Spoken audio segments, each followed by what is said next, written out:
Hi Adya, how are you? నేను బాగున్నాను రామ్, నువ్వెలా అన్నావు?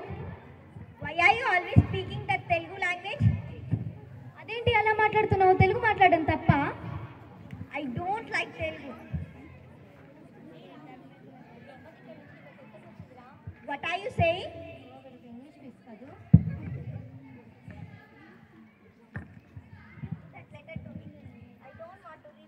అని తీసుకొని చెత్త కుండీలో వేస్తాడు. అది చూసిన లాస్య ఆద్య ఇలా సంభాషిస్తారు. ఏంటద్య వీడు ఇలా ఉన్నాడు?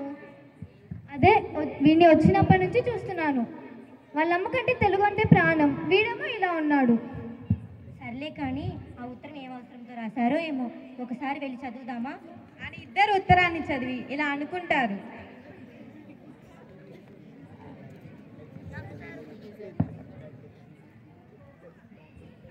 రేపు వాళ్ళ అమ్మగారు వస్తున్నారంట. అవునా? అట్లయితే రామ్ పంపించాడని మనం వెళ్ళి వాళ్ళ అమ్మగారిని తీసుకొద్దాం. సరే అయితే వెళ్దాం పద.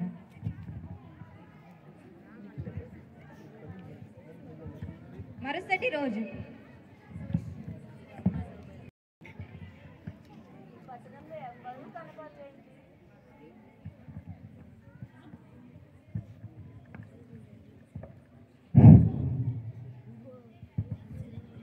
ఏంటో ఈ పట్టణంలో కరువు కనపడేంటి?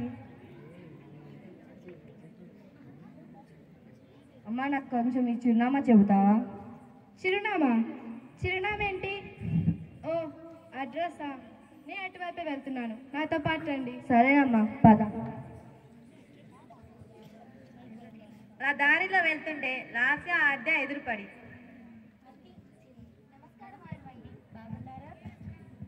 ఎవరమ్మా మీరు? మేము రామ్ స్నేహితులం ఆంటీ, మిమ్మల్ని తీసుకురమ్మని చెప్పి మమ్మల్ని పంపించాడు. సరేనమ్మా, పదండి. ఆంటీ, నాకు సమయం అవుతుంది, నేను వెళ్ళొస్తాను మరి. సరేనమ్మా, ధన్యవాదాలు.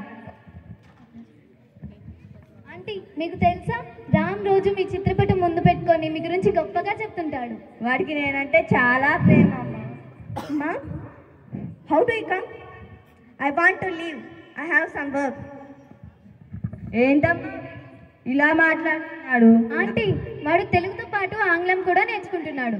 ఆంగ్లంలో మీరు ఎలా ఉన్నారు అని అడుగుతున్నాడు. అవునా అమ్మా, నా కొడుకుని చూస్తుంటే నాకు చాలా గర్వంగా. సర్లే ఆంటీ, మీరు కొంచెం విశ్రాంతి తీసుకోండి, తర్వాత మాట్లాడుకుందాం. సరేనమ్మా అని చెప్పేసి లాస్య ఆద్య ఇలా మాట్లాడుకుంటారు. ఆద్య, నాకెందుకు ఆంటీ దగ్గర ఈ విషయం దాచడం తప్పనిపిస్తుంది. తప్పదు, చెయ్యవలసిందే. సరే వెళ్దాం. మొదటిగా ఆంటీని లిప్పుదాం.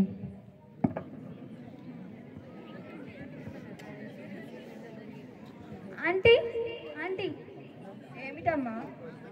ఆంటీ, ఈరోజు మా కళాశాలలో నిన్న జరిగిన వ్యాసరచన పోటీలలో ఈరోజు బహుమతులు ఇస్తున్నారు. మీరు ఖచ్చితంగా రావాలంటీ. సరేనమ్మా, నేను స్నానం చేసి వస్తాను. సరే ఆంటీ.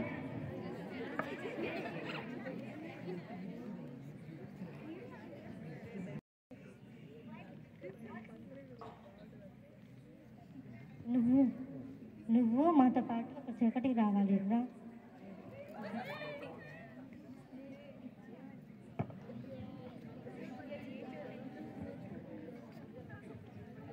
అంటే వెళ్దామా? సరేనమ్మా, పదండి.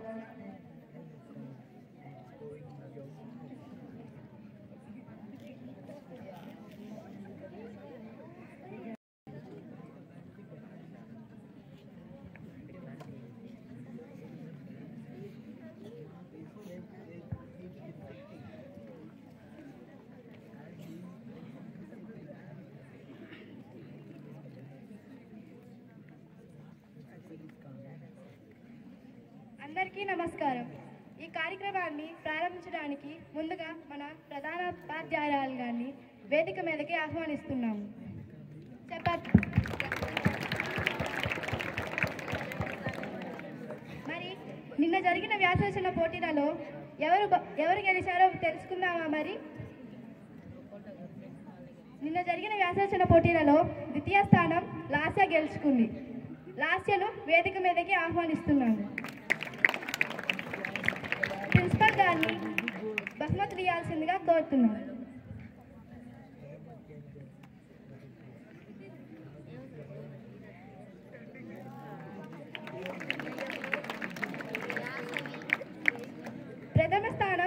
రామ్మూర్తి గెలుచుకున్నాడు.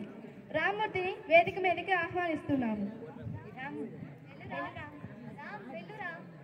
రామ్మూర్తిని వేదిక మీదకి ఆహ్వానిస్తున్నాము. పేరు మీద రాజ్యాన్ని రాసింది. నువ్వు వెళ్ళు. వెళ్ళురా.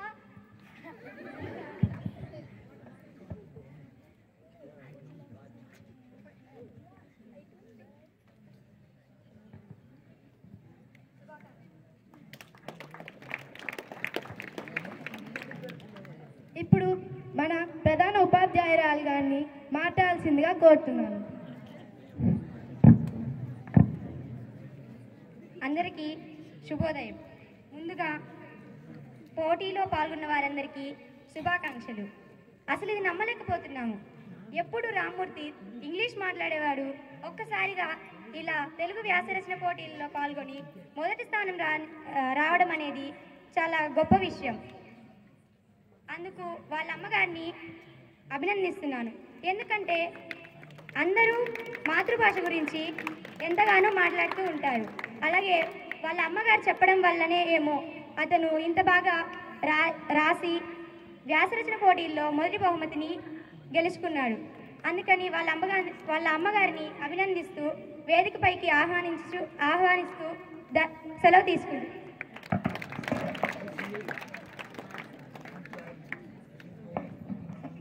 అందరికీ నమస్కారం. ఈరోజు నా కొడుకు ఇలా వ్యాసరచన పోటీల్లో మొదటి స్థానం రావడం నాకు చాలా సంతోషంగా ఉంది. నేను ఎన్నడూ అనుకోలేదు వాడు ఇలా వస్తాడని. ఈరోజు వాడు రావడం నా కోరిక తీర్చినట్లయింది.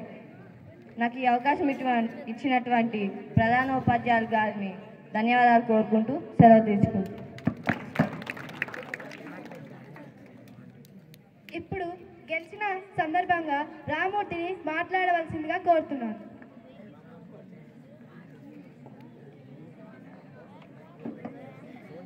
అందరికీ నమస్కారం. ముందుగా నా తల్లిని, నా స్నేహితులను నేను క్షమాపణ కోరుతున్నాను. ఎందుకంటే నేను ఈ కార్యక్రమంలో పాల్గొనలేదు. మా తల్లి ఎక్కడ బాధపడుతుందోనని మా స్నేహితులు ఆద్య, లాస్య ఇలా చేశారు. నేను నిజంగా ఈ కార్యక్రమంలో నేను పాల్గొనలేదు. నేను ఇంగ్లీష్ వ్యామోహంలో పడి తెలుగును చాలా అసహించుకున్నాను. దానికి నేను ఎంతో పశ్చాత్తాపంతో ఈరోజు బాధపడుతున్నాను. కాబట్టి వారు నన్ను క్షమించవలసిందిగా కోరుతున్నాను.